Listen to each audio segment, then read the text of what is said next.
बलदाऊ ने कृष्ण से पूछा, बौद्धिक संपदा भी एक प्रॉपर्टी है। आपको ये बात पता है, एक इंटरनेशनल लॉ है जोंडो।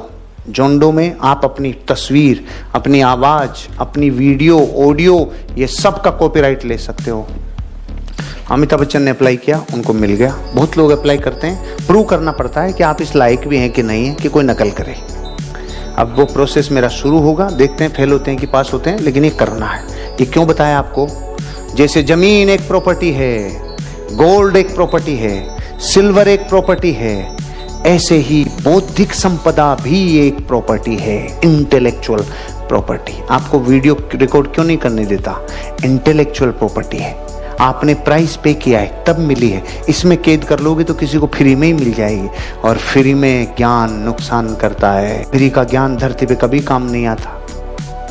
बहुत गहरा प्रश्न है, नींद आ रही हो तो जाग जाना। बलदाऊ ने कृष्ण से पूछा, कृष्ण, एक अंगुली में आपकी इतनी ताकत थी कि इन सब की बुद्धि को भरमा सकते थे, इनको समझाया जा सकता था, इनको पलटा जा सकता था, इनको हिला दिया जा सकता था, फिर ये इतनी बड़ी मानवता में इतना बड़ी त्रासदी कैसे आपके होते हुए कैसे हुई प्रभु? सवाल भारी था कि नहीं था? लेकिन जिससे बोल रहे थे वो बापू थे। दाऊ, इस मनुष्य की ये प्रॉब्लम नहीं है, जो चीज इसे फ्री में मिलती है उससे इसे कोई फायदा नहीं होता। इतना ही नहीं है, ये उसे बेकद्र और मूल्यहीन और समझता है, जिसका ये मूल्य नहीं चुकाता। आज करोड़ों लोगों ने अपने जीवन का बलिदान देके पृथ्वी पे धर्म को स्थापित करने के लिए मूल्य चुका दिया। अब अनंत काल तक धर्म जीवित रहेगा क्योंकि मूल्य चुकाया है। आप में से किसी ने आज नहीं चुकाए और सीनियर के आपने पर्ची फाड़ी हुई है। और ऐसे ही कितने ट्रेनर्स ट्रेन करते हैं आपको, आपके मैनेजमेंट, आपके एमडीज आपको ट्रेन करते हैं, आपके लीडर्स आपको ट्रेन करते हैं।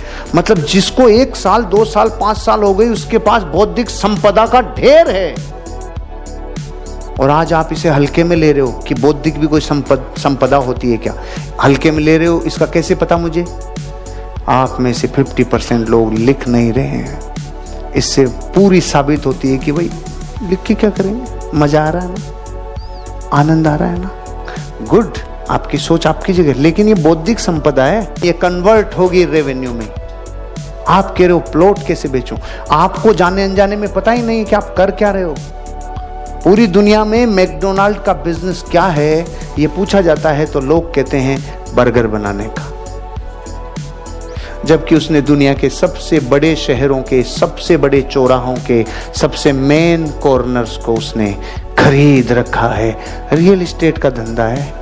आप प्लॉट बेचने के बिजनेस में हो मेरे भाई, लेकिन बाई प्रोडक्ट और बाई डिफॉल्ट आप कितनी बौद्धिक पूंजी बना रहे हो, आपको इसकी कल्पनाएं हैं? आपके पास कितनी बौद्धिक पूंजी हो जाएगी? नॉलेज लेते जाओगे, मार्केट में प्रयोग करते चले जाओगे, कितनी बौद्धिक पूंजी डेवलप होगी। बौद्धिक पूंजी डेवलप करो, कंटेंट को लिख के रखो, जीवन पे प्रयोग करो, आने वाले परिणामों से लोगों को सिखाओ, टीम डेवलप करो, ग्रोथ कराओ। ये बौद्धिक पूंजी है। बौद्धिक पूंजी